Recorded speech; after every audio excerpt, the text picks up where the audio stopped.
महामार्ग रोखण्याचा आम्ही इशारा दिलेला आहे आणि महामार्ग आम्ही रोखणारच।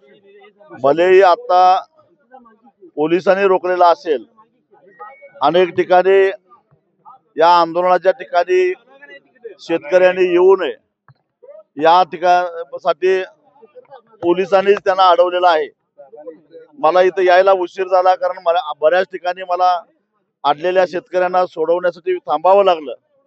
मी पोलिसांना एवढंच सांगितलं, एक तर एका ठिकाणी आम्ही आंदोलन करायचं ठरवलेलं आहे, तुम्ही जर का अशा पद्धतीने आंदोलनाच्या ठिकाणी यायला शेतकऱ्यांना अडथळा आणणार असाल तर ज्या ठिकाणी तुम्ही अडवलेलं आहे त्याच ठिकाणी रस्ता रोको सुरू होईल आणि संपूर्ण जिल्हाभर पसरलेलं हे आंदोलन कव्हर करण्या एवढं पोलीस बळ तुमच्याकडे नाही याचंही भान ठेवा।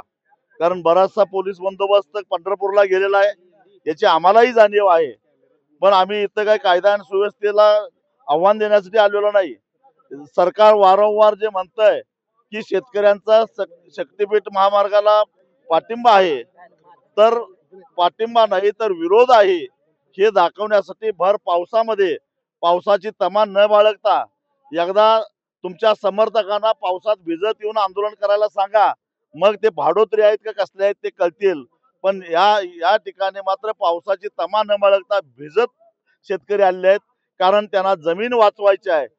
सांगली, कोल्हापूर आणि साताऱ्याला या शक्तीपीठ महामार्गावर होणारे जे काही पूल आहेत त्या पुलामुळे जो संभाव्य महापुराचा धोका निर्माण झालेला आहे तो त्याच्यापासून सुटका करून घ्यायचा आहे आणि म्हणून शेतकरी मोठ्या संख्येनं या ठिकाणी रस्त्यावर आलेले तुम्हाला दिसत आहेत।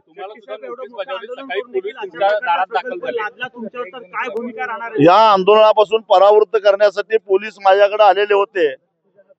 मला सांगितलं की बंदी हुकूम आहे, जमाव बंदी आहे, तुम्हाला जाता येणार नाही। मी म्हटलं की इथं जर का शेतकऱ्यांच्या जमिनीच काढून घ्यायचा प्रयत्न होत असेल, अख्ख्या कोल्हापूर आणि सांगली जिल्ह्याला जर का महापुरामध्ये लोटायचं कारस्थान होत असेल, कशासाठी तर 50-50 हजार कोटी रुपये काही नेत्यांच्या घशामध्ये जावेत यासाठी जर का 2 जिल्ह्यांचा बळी देण्याचा प्रयत्न होत असेल तर मला अशा बंद्या बिंद्या काही कोणी रोखू शकत नाही। जे काही गुन्हे बंदी हुकूम मोडल्यावर काय कारवाई करायची खुशाल करू शकताय।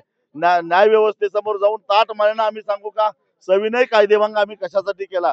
त्यामुळे हे आंदोलन होणारच आणि सरकारनं कितीही दडपशाही केली, माझ्याकडे आता 12च्या 12 जिल्ह्यातले रिपोर्ट आहेत।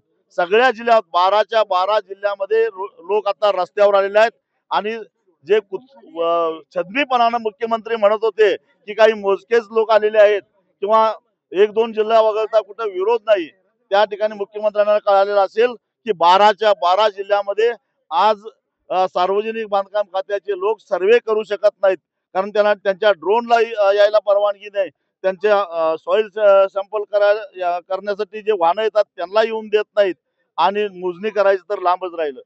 खरं तर 12 जिल्ह्यांमध्ये आंदोलन होते, मात्र जर हा शक्तीपीठ महामार्ग रेटण्याचा सरकारनं प्रयत्न केला तर मग काय करणार? कारण आज चक्का जाम झालं, एक भूमिका तुमची झाली। आज आम्ही या ठिकाणी चक्का जाम करतो आहोत, एक प्रकारे सरकारला इशारा देत आहोत की शेतकऱ्यांच्या शेपटीवर पाय देऊ नका, शेतकरी फणा काढल्याशिवाय राहणार नाही हा इशारा देण्यासाठी आजचा हा रस्ता रोको लाक्षणिक स्वरूपातला आहे।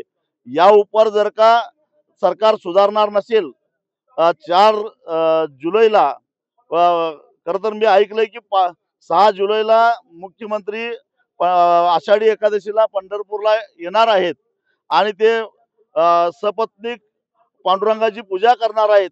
आम्ही 4 जुलैला पांडुरंगाकडे जाऊन साकडं घालणार आहोत की हे पांडुरंगा या मुख्यमंत्र्याला सुबुद्धी दे, आमचा 7-12 कोरा करण्याची सुबुद्धी दे आणि शक्तीपीठ महामार्ग रद्द करण्याची सुबुद्धी दे। आणि पांडुरंगा जर ही सुबुद्धी या मुख्यमंत्र्याला मिळाली नाही, पांडुरंगाने दिली नाही, तर नव्या संघर्षाला तयार होण्यासाठी आम्हाला बळ दे असं साकडं मी पांडुरंगाला घालणार आहे।